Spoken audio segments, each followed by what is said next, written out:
So we will talk about automation in EcoReturns, specifically about return labels. Right now I'm on the EcoReturns sample dashboard, and I will just click on automations here. As you can see, there are no automations currently available. We will add a new automation. You can create an automation, for example, when the return request is submitted or exchange request is submitted. Let's say we take it on return request submitted. You can also go deeper here. If you don't select anything, it will always trigger, this automation will always trigger on return request submission.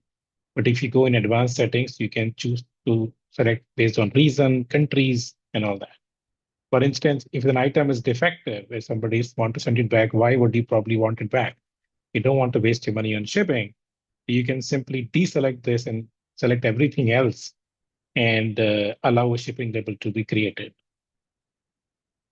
Let's look at the actions. Let's say you want to send shipping label, a prepaid shipping label, or if you want to send a link where people can purchase the shipping label and send the item back to you without having to enter any details like your warehouse information or anything like that. In this case, for simplicity, we will simply select send shipping label.